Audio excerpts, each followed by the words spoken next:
reality wrestling edition of Bcw3. I guess this is what they call the Blowout Biker Bash. They've done it 3 times already. And it wasn't a very long show.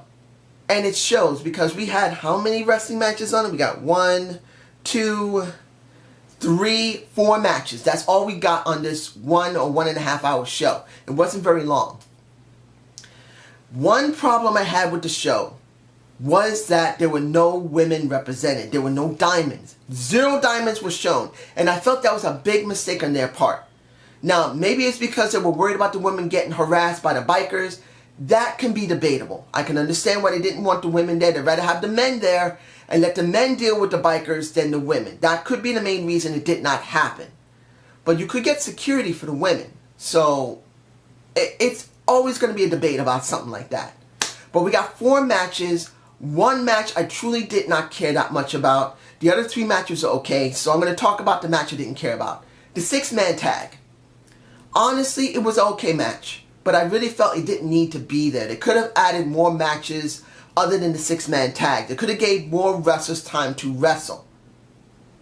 But that's just me. The first match of the night is a TV title, Rex Andrews versus the Pride. I'm going to be honest to you. I just don't feel anything from the Pride. I don't like him. Maybe it's because I have not heard 1 promo segment from him yet. And that's the truth. I heard more from, what is the guy's name? Sean Studd. I call him John Studd, I'm sorry. Because I didn't hear his name. They just said his name is Studd. I thought his name was John Studd. But it's Sean Studd. Sorry about that, ladies and gentlemen. But I know more about Sean Studd than I know about the Pride. And the ring work with the Pride isn't that great either. Andrews is not a very great wrestler, but he's okay. He's good. And the Pride did do a helo outside the ring. Not a great one, but he did do alright. But his physical shape isn't that great. He looks chubby. He has no promo segments, so I don't know if he's really good talker. He could be a great talker, but he just doesn't look good, and his work in the ring isn't that bad. That could still get a person over. But I haven't heard it. His work in the ring is a little below average. If you guys have seen the Pride for a while now and know that he's actually good, tell me what I really am missing. So I can try and get interested in him because I am not at all. Ron Johnson versus Cole from Ron Johnson from Team Death Bear versus Cole from The Cool. I do not remember his first name, so I'm not even going to try. The Cool and Team Death Bear did have some promo segments. So that was okay, at least we got to see it. The one thing I'm very happy to see that was in this show was that they gave intros for those matches. For the 3 matches that was done, the 4th one wasn't necessary because we already knew who was already there. But for those 3 matches, they showed intros for them. And I loved seeing that because not only you get to know how to pronounce the person's name, that means they're relevant. That means they're special. And in the end, Cole won. I felt like it could have been Ron Davis from Team Deathbed that should have won. Because I felt that he had the better ability. In fact, I felt this was the best match of the night for me personally. It was. When it comes to the promo segments in the back and the backstage segments, they were all okay. JJ Blake had a good segment. It wasn't bad. He talked about how he got screwed out of being in the top rank again now that the ranking system's changed. Legion, I can't really say was bad or good because I haven't seen them at all barely in the ring. And I have not seen Alpha Unit in the ring. And Joshua Davis I've only seen maybe once. So I can't really say it was a bad or good promo segment. It's just even. That's it. The 2 promo segment I thought was terrible. It was Rex Andrews promo segment. It was terrible because he was not in his ring attire. You have him having an interview supposedly after the match with the Pride. I felt that was wrong. It should have been right after the match with the Pride. He was still in his ring attire, and then it would have made more better sense than having him talk with a damn toothpick in his mouth. It felt like it was an afterthought, and worse, it felt like it was really, really fake. He had almost no emotion. And that's why I feel like it was a mistake. Now here's the second mistake that was made. Gino. Gino to me, look, I don't speak Spanish. I have Spanish heritage. I have Puerto Rican in my blood. I'm mixed. I have 4 heritages in me. I have 4 nationalities. As far as I understand, I have 4.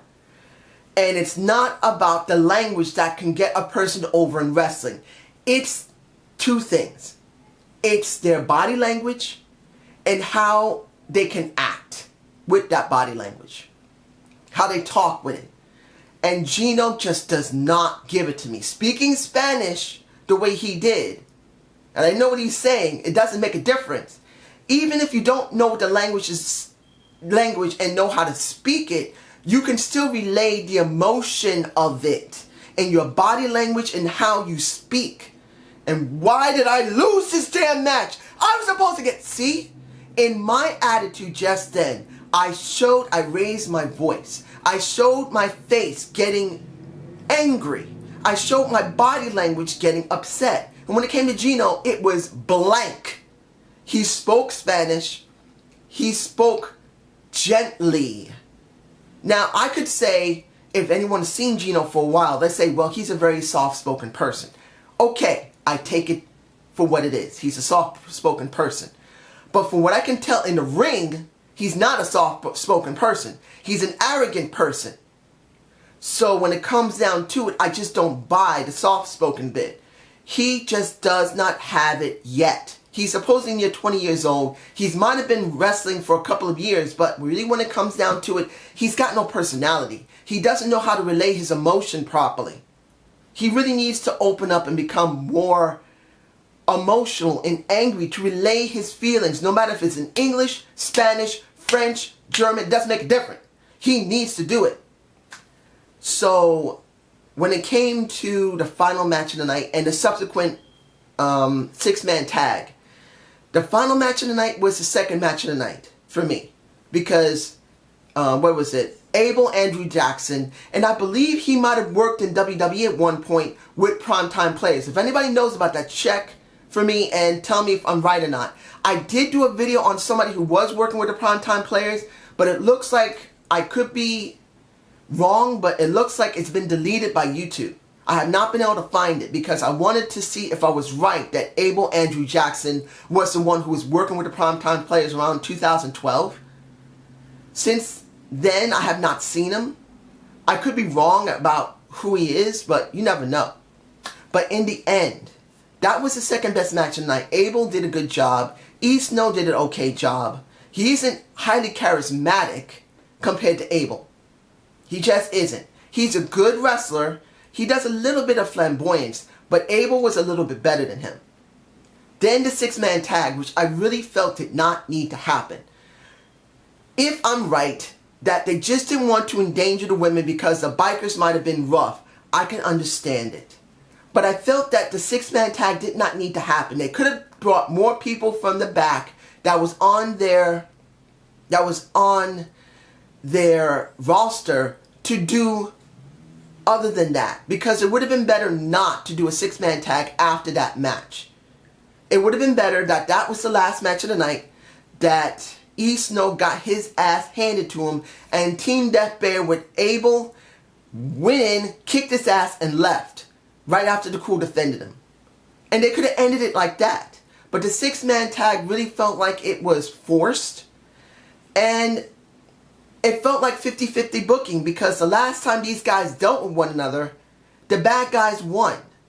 So I felt like it didn't need to happen. The bad guys could have won again against the champ and the guys who could have became champ in the crew. That's just how I felt about it. In the end, this was a pretty good show. I did enjoy that they had intros, video intros. You could actually see their names. The sounds of the motorcycles wasn't too bad, even though after a certain amount of time it kind of blends in. At one point they kind of did a little bit too much, and it blended into the situation. Not that good, but it wasn't bad. TNA and WWE are not doing it. I felt in a different venue that it was a bit special.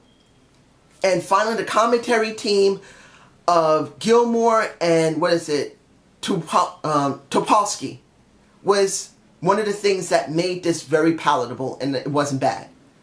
So I hope you enjoyed this reality wrestling special. Please give me a comment below.